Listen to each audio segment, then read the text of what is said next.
start for you?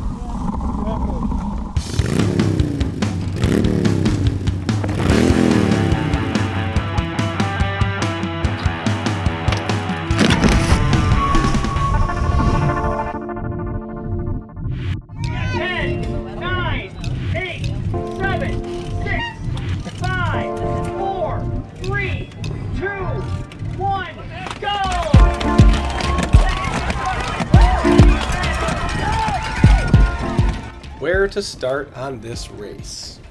Let's start the week before the race. Leading up to the race, the weather predicted rain, and more rain. So, knowing myself, I paid attention to the weather and made a decision Saturday morning of the race to go to Peak instead of Custer's Last Stand because the rain had held off there the night before and it was sunny out and beautiful. Well, as you can see, the weather took a turn for the worse. The skies opened up with 2 minutes until our start time. And that was fine because we were all warmed up and ready to go. But for some reason, they decided to delay our start 10 minutes. For me, this was a bad thing because from that point on, I just got colder, even though I was trying to stay warm. The temps dropped, the rain came, and my body tightened up. The start of the race was okay, and then we made our way onto the road where the downpour plus the water from the road gave me brain freeze. I can honestly say I've never experienced that before, but I knew we were going to be off-road shortly, so I continued. I also prayed that the rain would be quick and stop soon. The first lap was slick and wet and cold. I hung with the lead group for a little while until there was more sliding of the bikes in front of me on the single track just before we got to the gravel road. I decided to back off in case there was a crash to avoid being involved in one. On the gravel road, I saw them ahead and thought about pushing to catch up, but I didn't. I continued on, and I caught people here and there, and we formed our own little group. Once we reached the hill climb, my legs were either frozen or overtrained. Either way, they didn't work up the hill, and they actually hurt.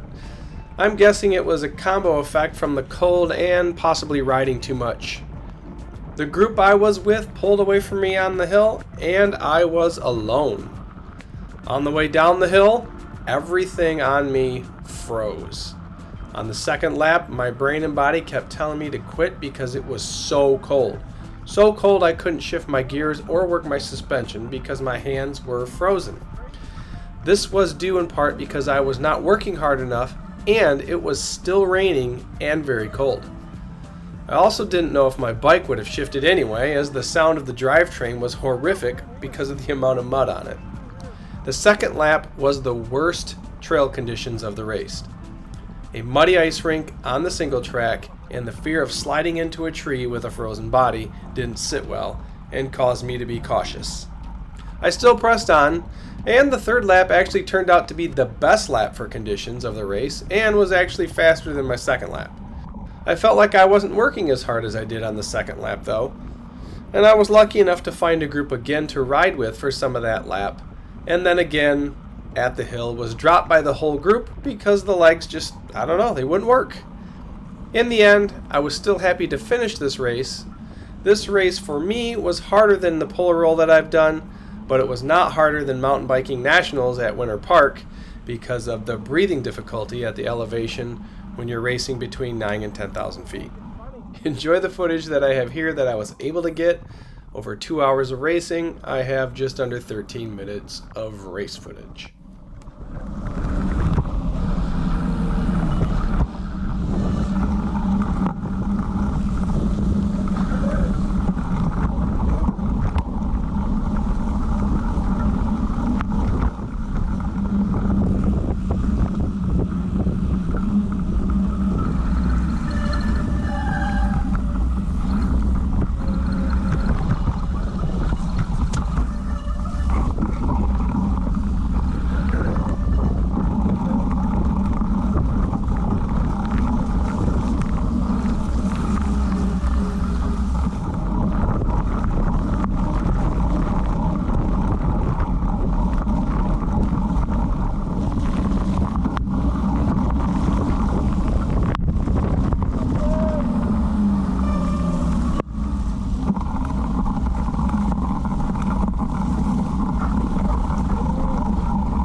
let me know in the comments below if you have ever raced peak to peak.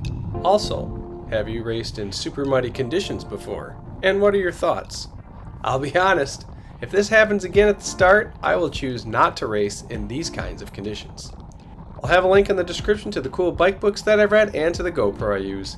If you like bikes, help support the channel and grab some bike stickers. I put them on my vehicles. Also look in the description below for my ebook, Getting Started in Mountain Biking, Your First 90 Days. It'll make your life easier when it comes to getting everything you need to get started on the bike. Stay tuned for more epic bike content in the coming videos, and don't miss out by subscribing and clicking the bell so you get notified when they are released. Click on one of these videos to continue your bike journey.